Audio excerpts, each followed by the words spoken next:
And we welcome back Senator Shelley Moore Capito. And first of all, congratulations, because your son was elected to the House. And that's sort of where you started your political career. It's exactly where I started, in the same district. He worked so hard. I was out sign waving with him the last day. And then on Wednesday we went around, I had a little bit extra time, and we picked up the signs. And what a great name, Moore Capito. Moore Capito. Yeah, he's really excited to be a part of, hopefully, a good run of a new generation.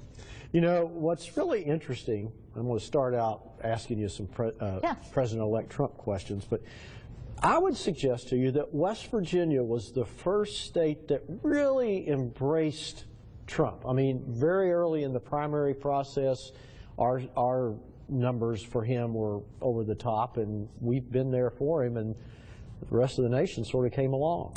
You know, I hadn't thought of that, but I think you're right.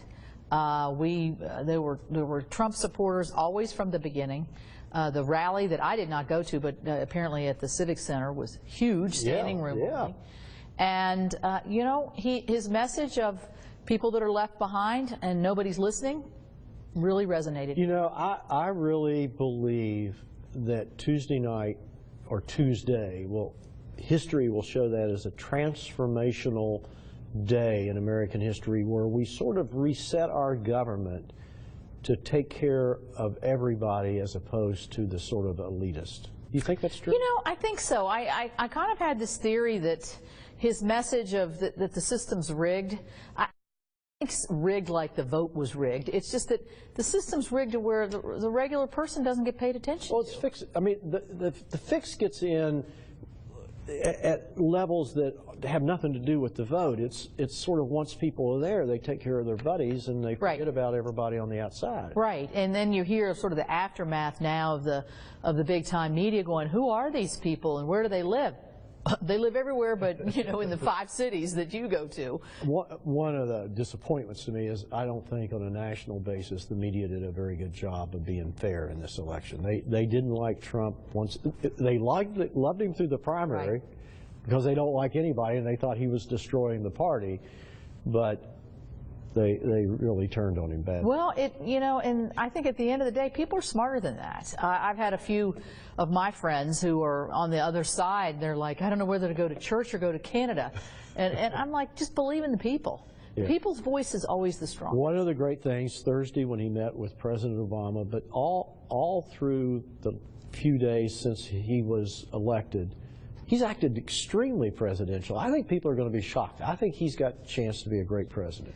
Well, I think, you know, his in terms of his way of approach will be really interesting, because he can go big. Everybody says, you know, he's the art of the deal. That means working across the aisle. So I think, you know, living in the land of lower expectations is probably a good thing for him, and we'll see. I hope he can bring us all together. One final thing, he certainly should help with the EPA and how that regulates and causes problems for West Virginia. Well, I think that's why he resonated in West Virginia, certainly on the coal issue. Very empathetic. I look forward to working with him on that and revitalizing our areas. But I think he, being a business person and that business mindset, I think is going to be a good time for us to do tax reform and other things we put off for a while. Yeah.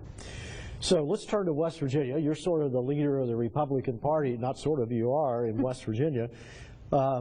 Great night for West Virginia. It was sad for me that Bill Cole lost, but Jim Justice may end up being a terrific governor, and I think he'll bring some energy to that.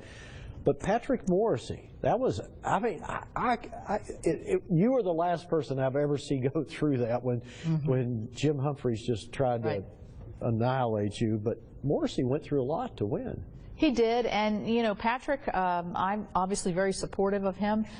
He's given us a lot of help in Washington by coalescing attorneys generals to fight the Clean Power Plan, to fight the waters of the U.S., to fight some of these regulations. I didn't want to let go of that as a leader in West Virginia. I'm glad Patrick prevailed.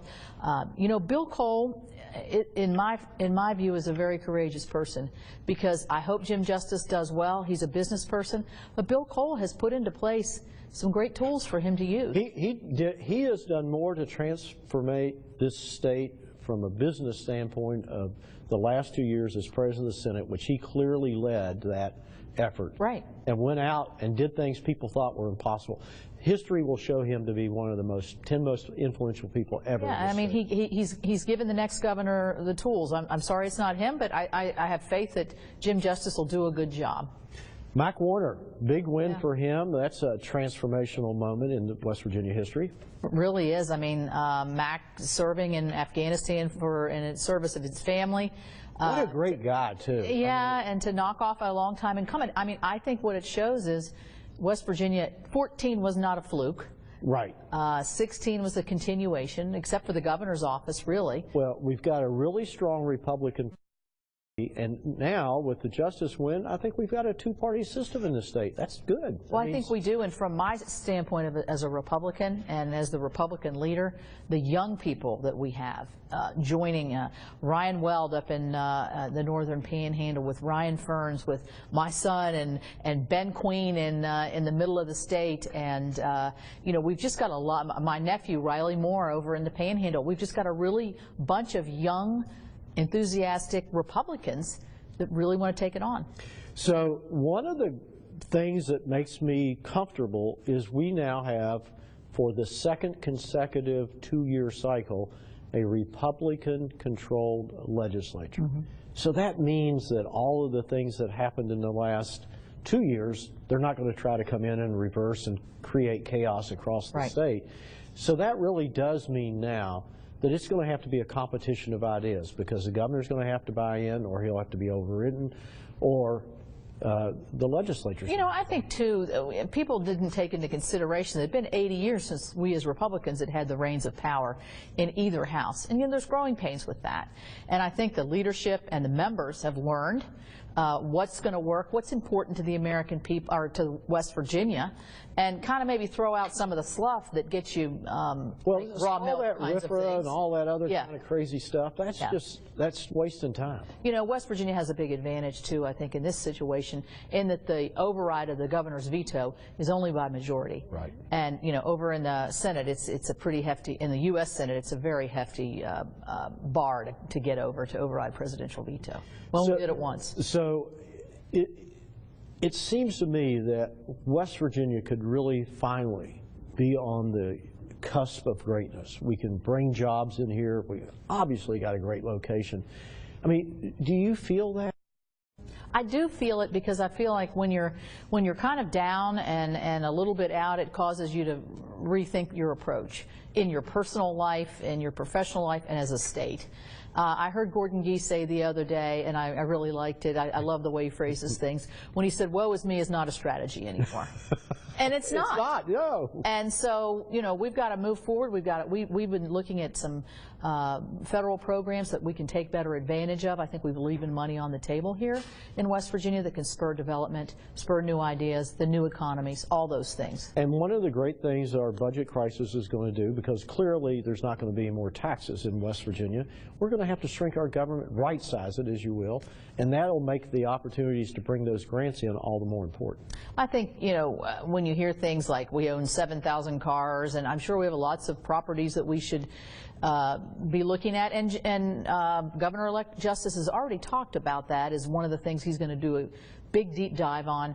You know, it's easier to say you're going to do it than to actually really do it, but I think we can do it. And we need to value state employees to the point where they're involved in this process. They need to be empowered to be part of the solution.